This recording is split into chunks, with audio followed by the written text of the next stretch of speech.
A paz de Deus, tudo bem com vocês? Bom, gente, hoje eu vim para responder várias questões, porque eu sempre respondo nas minhas lives. Mas assim, as minhas lives geralmente são muito longas, né? Elas demoram 2 horas, até 3 horas de tempo. Cheguei a fazer de live lá no Facebook, na página Estela Ferraz Pianista. Para quem não segue, segue lá. Então eu fico lá tocando e atendendo pedidos, e lá no meio geralmente tem alguém que pergunta, eu respondo. Mas quem não pode acompanhar fica sem essas respostas. Então hoje eu vim para falar de uma vez por todas as dúvidas que a mim é direcionada. Antes de tudo, eu quero deixar bem claro que a minha intenção não é falar mal da criação que meus pais me deram. Pelo contrário, o que eles me ensinaram foram valores que dinheiro não compra, que eu vou levar pro resto da minha vida e quero deixar para os meus filhos. Mas assim, são coisas de épocas que precisam ser respeitados. Então, meu pai, ele me criou, minha mãe me criou como eles foram criados, né? Eles foram criados nos anos 50, 60, com a mentalidade de alguém que, né, dos meus avós, que vieram lá dos anos 30. Então, assim, tem toda uma história que precisa ser respeitada. Acontece que eu nasci nos anos 90. Então, lidar com esse lado conservador foi um pouco delicado. Me trouxe muitos impedimentos, sabe? Meu pai era cooperador, então assim, já nasci dentro da igreja literalmente, porque quando eu nasci, meus pais moravam no fundo da igreja, então eles eram caseiros. Então meus primeiros passos foram dentro da igreja. E como ele era cooperador, ele era muito rígido, ele cobrava bastante de mim. Mas eu agradeço, eu sou grata, porque se hoje eu sou uma pessoa como hoje sou, né, é pela educação que eles me deram. Então eu respeito imensamente a memória do meu pai, a memória da minha mãe, o grande amor que eles depositaram na minha criação, principalmente na obra de Deus. Eu comecei a sentir já as primeiras dificuldades quando eu entrei na escola, porque eu era diferentona, né? Eu era diferentona, não usava calça comprida, não cortava o cabelo, e naquela época era moda das menininhas cortar aqui o cabelinho, né? Tinha as tiquititas, né? Cortava o cabelinho assim, todo mundo queria ser a Milly. E eu também sonhava em ser, mas eu não podia, porque eu não podia cortar o cabelo. Então, assim, educação física eu nunca pude participar, porque meu pai não deixava colocar calça comprida. Então, me lembro também de uma vez que a escola quis me obrigar a participar das festas juninas, e como é uma festa, né, de devoção a alguns santos, meu pai se revoltou imensamente porque a escola não poderia me obrigar. Inclusive ele foi até a diretoria da escola e pediu pro diretor mostrar para ele onde é que estava no Estatuto da Criança, no ECA, que eu era obrigada a participar dessas festas religiosas se o Estado é laico. Então assim, foi bem tensa a minha criação, foi bem rígida. Então, como eu não podia sair, eu não podia ficar com as minhas amigas, eu não podia fazer um monte de coisa, o meu foco sempre foi a música sempre foi minha grande paixão. Então eu comecei muito novinha, tocando. Já tem um vídeo aqui que eu, né, relatei que comecei a tocar muito novinha, de ouvido, já com 5 anos.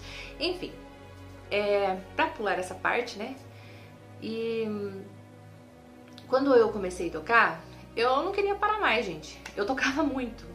Eu lembro que eu ia nas reuniões, assim, eu levava meu teclado, eu não oferecia o teclado pra ninguém não, era eu que tocava.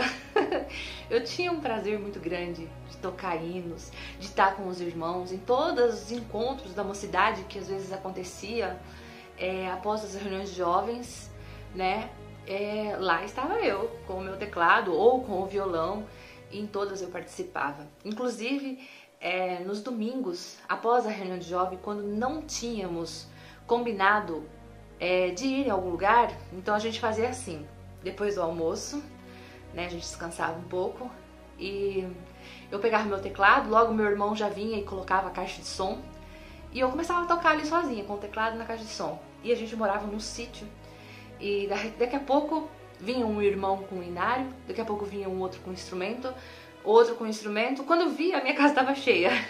Estava cheia de músicos, de irmãos para cantar, e a gente passava uma tarde toda tocando e cantando. Aquilo era o maior prazer da minha vida. Bom, quando eu chegou aos 9 anos, eu passei pela minha primeira crise existencial, literalmente. Quando eu tive um problema no qual eu não poderia resolver, que foi a perda do meu pai. Foi muito triste. Meu pai, quando ele passava mal, porque ele aposentou com 35 anos, né? Ele teve um problema muito sério no coração, já tinha sofrido infarto, então ele foi aposentado.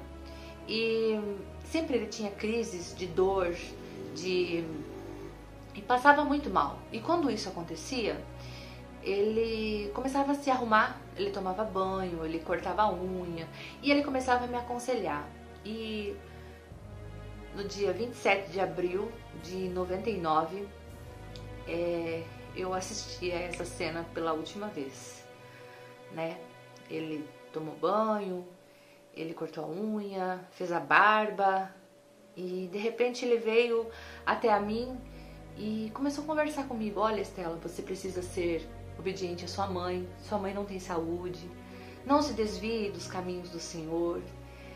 E assim, quando ele terminou de dar aqueles conselhos pra mim, ele se dirigiu assim logo à frente, dobrou o joelho esquerdo, e quando ele foi dobrar o direito, ele caiu.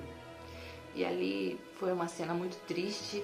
Para uma criança de 9 anos assistir, foi uma coisa assim horrível. E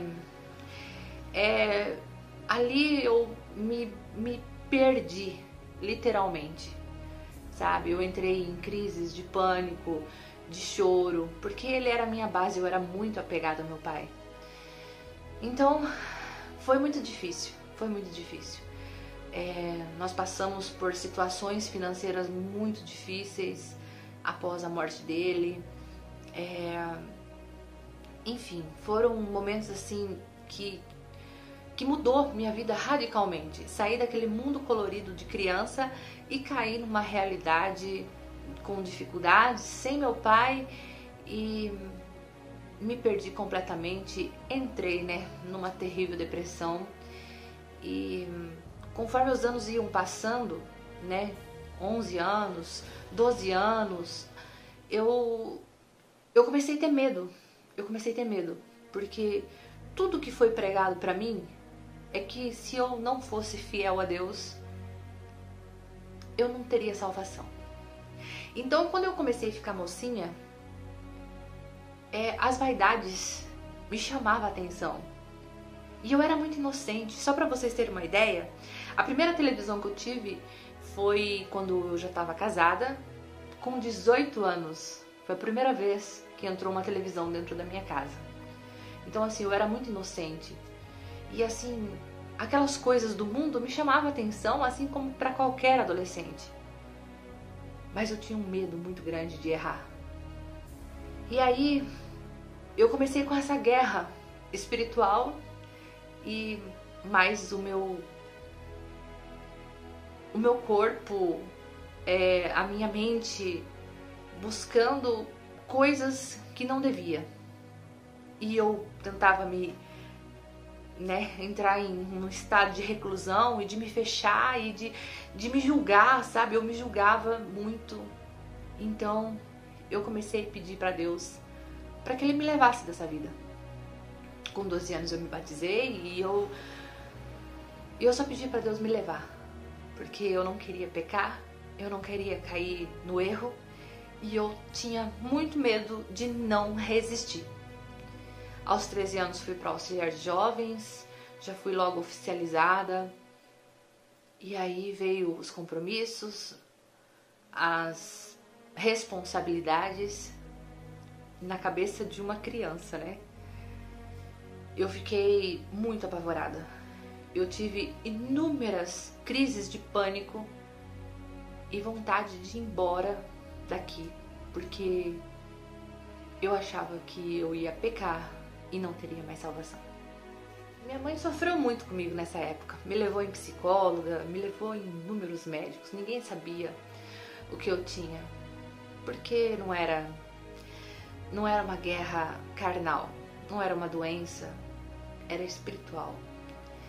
E quando foi passando o tempo, né, chegou aos 15, 16, 17, 18 anos, as coisas começaram a se tornar cada vez mais complicadas. Eu achava que iria melhorar, mas só foi piorando. Até que eu passei por uma situação assim, muito delicada. Essa situação eu não quero falar, porque poderia denegrir a imagem de alguém e não é essa a intenção. Eu fui perseguida de uma forma muito cruel e acabei perdendo totalmente as forças de ir para a igreja. Na primeira oportunidade que eu tive de vir embora, eu saí da minha cidade. E aí eu parei de tocar, parei de ir na igreja e, inclusive, nunca mais falei no nome de Deus, porque eu achava que eu não era digna. Eu achava que eu não podia falar num nome tão santo e eu sempre soube que eu iria errar e aquele dia tinha chegado. O maior medo que eu tinha estava se concretizando. Então eu questionava muito Deus. Por que que não me levou? Por que que não me tirou daqui quando eu pedi, quando eu era pura, quando eu era inocente? Por quê? Então foi um processo assim de uns 5, 6 anos, por aí. De muita tormenta aqui.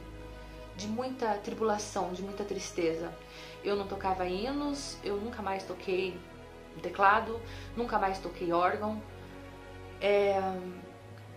E não tocava mais nada, porque eu achava que o dom que Deus tinha me dado era exclusivo para servir a Ele. Então eu não tinha dignidade, nem mesmo para tocar outras coisas, porque a música faz muito bem pra gente, né? E eu achava que eu não podia. Pra resumir bastante, eu já contei em outro vídeo, né, que eu voltei a cantar aos poucos, num aplicativo aí que a gente canta, e conheci muitas pessoas, e eu tive a oportunidade de conhecer pessoas incríveis, inclusive pessoas que eu vou levar pro resto da minha vida aqui, ó, no meu coração. E surgiu a oportunidade de novamente voltar a tocar. Perdi o medo de cantar hinos, perdi o medo de tocar e voltei. Um dia eu recebi um convite para fazer live no Facebook. Falei, imagina, eu fazer live? Nunca. Neguei, disse que não podia, que estava sem tempo. Aí passou uns 2 meses desse convite.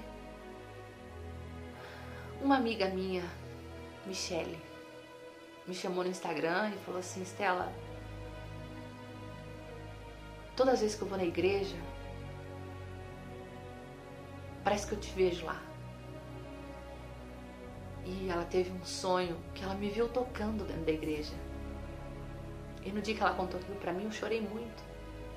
Chorei muito. E ela canta maravilhosamente bem. Quem me segue no Facebook sabe quem é a Michele. Ela já cantou comigo. E vamos ter mais oportunidades, se Deus quiser, de cantar mais. Então eu falei pra ela, olha, e se a gente fizesse uma live? Eu tenho um convite pra fazer uma live em tal página. E se você viesse comigo? Porque sozinha eu não tenho coragem. Vamos? Ela falou, vamos. Mas chegou na semana, ela teve um imprevisto e não pôde. E eu tinha dado minha palavra, então eu não quis voltar atrás. E comecei a tocar, gente. Comecei a tocar. E, enfim, infinidade de coisas aconteceram nesse meio tempo. Acabei criando a minha página, voltei a tocar. E aí fica a questão. Voltei a tocar na igreja? Não. Não. E eu acho que esse meu sonho está muito distante ainda de acontecer. Porque é como eu sempre falo, eu não me sinto preparada para voltar a tocar na igreja. Sabe, a gente olha, eu sei que depois veio Jesus e rasgou o véu e tudo mudou. Hoje nós temos acesso à casa de Deus e todos nós, né, temos a liberdade de ir até a casa de Deus. Mas se a gente voltar lá atrás, o tabernáculo, os templos de Deus era tão santo, tão sagrado, só os sacerdotes poderiam entrar, né? Só eles podiam entrar. Tinha um ritual de consagração alguns dias antes, de preparação para estar diante de Deus. Então, eu acho que isso faz a gente pensar que a casa de Deus, ela é santa, 3 vezes santa. E lá dentro a gente tem que respeitar. A igreja somos nós, mas o templo é a casa de Deus. É lá que a gente vai para sentir a presença dele. Então, eu não me sinto preparada para isso. Eu não tô. A igreja, a congregação, ela tem a sua doutrina. E não adianta falar assim aqui nos comentários, olha, mas esse daí é doutrina do homem. Gente, vamos pensar um pouquinho. Por que existe tantas igrejas? Porque existem 1000 maneiras de se interpretar a palavra de Deus. Então, as igrejas foram se formando para fazer um ajuntamento de pessoas com os mesmos ideais, com a mesma interpretação, e ali eles servirem a Deus em comunhão, que os irmãos tenham comunhão entre si. Todos acreditam naquilo que eles estão vivendo. Por isso que existem inúmeras igrejas, para você procurar aquela que você se sente melhor, certo? Todas têm a mesma finalidade, de um dia entrar no céu. Todas estão servindo a Deus, mas cada um com a sua interpretação. A congregação, ela tem a interpretação dela, tem a doutrina dela, e eu preciso respeitar, entendeu? Então eu penso assim comigo: se eu quisesse ir para outra igreja que permite pintar o cabelo, que permite isso, permite aquilo, eu poderia, eu tenho livre-arbítrio e eu estaria também servindo a Deus, mas eu não me sinto bem. É dentro da congregação que eu me sinto bem, entende? Então, se eu não estou enquadrada dentro da doutrina, porque ainda não chegou o tempo, eu tenho fé que um dia isso vai mudar. Aos poucos já está mudando. Mas quando isso mudar, com certeza vai ser o maior prazer da minha vida um dia poder sentar no órgão e novamente voltar a servir a Deus dentro da casa dele, porque isso é um privilégio. É um privilégio. Então eu sei que um dia isso vai chegar, mas no momento não. No momento não. Já várias pessoas me falaram, olha, se você levar o teu caso até o ministério, eles podem rever e tal. Mas assim, gente, eu tenho que primeiro estar dentro da doutrina. Porque se eu não viver aquilo que eu acredito, o que eu tô fazendo dentro da igreja, né? É a realidade, gente. Se eu não acredito naquilo que eu tô vivendo, se eu não estou dentro daquilo que é pregado, então o que eu tô fazendo lá dentro? Né? Então a gente tem que respeitar o ambiente que tá. E eu respeito imensamente a igreja, respeito imensamente o ministério. E pra mim é o que me basta. Ir lá, sentar no meu cantinho, se Deus achar por misericórdia de falar comigo durante a palavra, eis-me aqui, Senhor. Tô aqui. Tocar, eu toco aqui no meu piano, tenho o meu órgão aqui, né? Que eu gosto também, mas eu prefiro mais o piano, sou mais apaixonada pelo piano. Então eu abro live, toco com os irmãos, me alegro diante de Deus, as pessoas que me assistem também se alegram, ficam felizes e pronto. Tá ótimo assim. E um dia que Deus achar graça de fazer com que eu me consagre mais, porque eu tenho procurado isso, cada dia mais me consagrar, a palavra de Deus. E se um dia eu conseguir me enquadrar, com certeza vai ser o maior prazer da minha vida voltar para a casa de Deus, tocar e louvar junto com os irmãos. Ter esse privilégio, eu tenho que fazer por merecer, tá? Então tá aí as respostas. Não toco na igreja, só toco em casa, estudo piano clássico e amo estar com vocês. E se você que tá aí me assistindo, de repente está parado, sem força, é o que eu sempre falo. Volta para a casa de Deus enquanto é tempo. Volta do jeito que você tá, não precisa mudar nada. Com o tempo Deus vai lapidando, Deus vai modelando. Ele é o nosso oleiro. Ele vai nos modelando, tá bom? Então eu espero que tenha respondido tudo. Um beijo no coração de vocês. Que Deus abençoe grandemente por todo o carinho que vocês deixam nos comentários, né, nos vídeos que eu posto aqui no YouTube, lá no Face também para quem me acompanha. Eu só tenho a agradecer, gente. Eu só tenho a agradecer, eu não tenho palavras, tá bom? Um beijo pra vocês, até mais.